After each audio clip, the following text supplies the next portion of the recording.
Assalamualaikum warahmatullahi wabarakatuh. Saya Rizka Nabila Isma, perwakilan dari kelompok 10, mata kuliah Sejarah Pendidikan di Dunia Islam.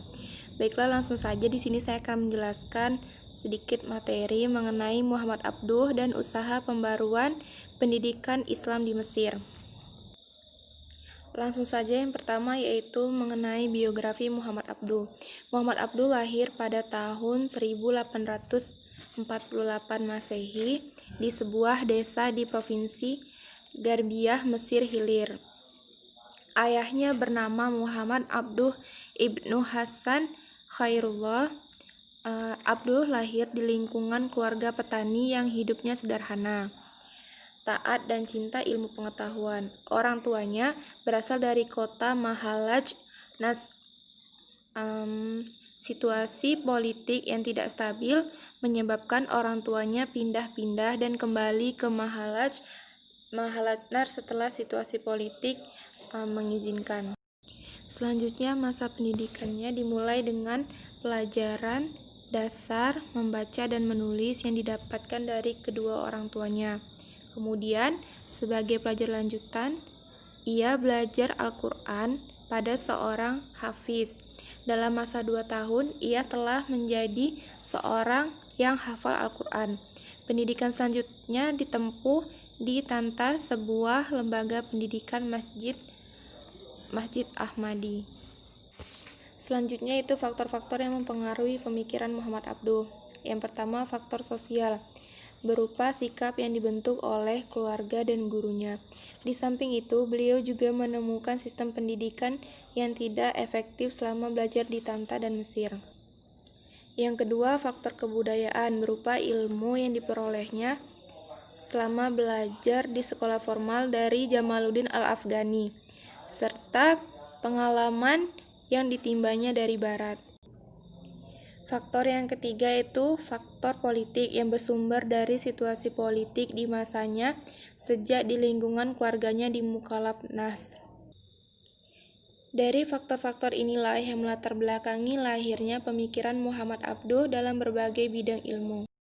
Selanjutnya itu meredefinisi ajaran Islam. Di sini beliau mengungkapkan 8 keunggulan Islam atas Kristen.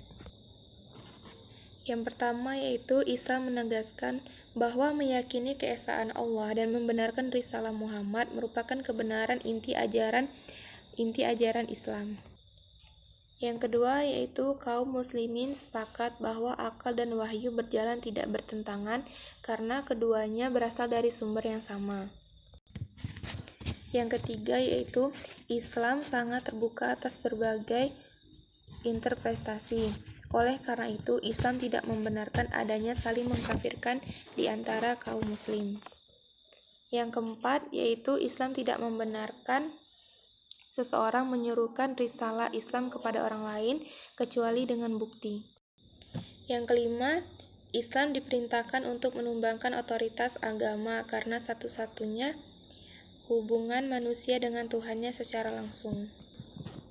Yang keenam, Islam melindungi dakwah dan risalah dan menghentikan perpecahan dan fitnah.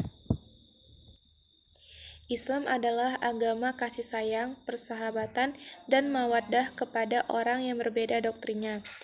Yang ke-8 yaitu Islam memadukan antara kesejahteraan dunia dan akhir. Selanjutnya itu pemikiran dan pembaruan Muhammad Abduh dalam pendidikan Islam di Mesir.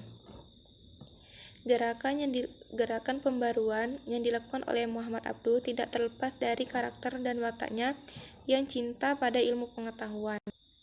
Berikut ada 4 agenda pembaruan yang dilakukan oleh beliau, yaitu yang pertama yaitu purifikasi. Purifikasi merupakan usaha pemurnian agama Islam yang berkaitan dengan munculnya berbagai bid'ah dan khurafat. Yang kedua yaitu reformasi. Hal ini beliau fokuskan pada Universitas Al-Azhar. Beliau mengatakan bahwa mempelajari ilmu-ilmu sains modern juga perlu, di samping belajar ilmu-ilmu klasik. Yang ketiga yaitu pembelaan Islam. Lewat risalah tauhidnya, beliau berusaha untuk mempertahankan potret Islam.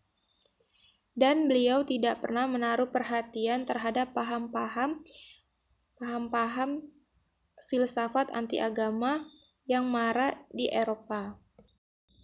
Yang keempat yaitu reformulasi. Agenda ini dilakukan dengan cara membuka pintu ijtihad. Dengan hal ini, beliau menegaskan bahwa Islam telah membangkitkan akal manusia dari tidur panjangnya. Manusia tercipta dalam kondisi terkekang. Selanjutnya, macam-macam kurikulum yang dikembangkan oleh Muhammad Abduh. Yang pertama ada kurikulum Al-Azhar. Dengan hal ini, beliau memasukkan ilmu filsafat, logika, dan ilmu pengetahuan modern ke dalam kurikulum Al-Azhar. Yang kedua yaitu tingkat sekolah dasar. Beliau beranggapan bahwa dasar pembentukan jiwa agama hendaknya dimulai sejak anak-anak. Oleh karena itu, mata pelajaran agama hendaknya dijadikan inti semua mata pelajaran. Dan selanjutnya adalah tingkat atas. Upaya ini dilakukan dengan mendirikan sekolah menengah untuk menghasilkan ahli dalam berbagai bidang, dalam berbagai lapangan administrasi, militer, kesehatan, namun tetap memasukkan pendidikan agama. Sedangkan madrasah-madrasah yang berada dalam bawahan naungan Al-Azhar dimasukkan ilmu mantik, ilmu filsafat, dan tauhid. Baiklah, sekian penjelasan dari saya. Saya akhiri, wabillahi taufik wal hidayah. Wassalamualaikum warahmatullahi wabarakatuh.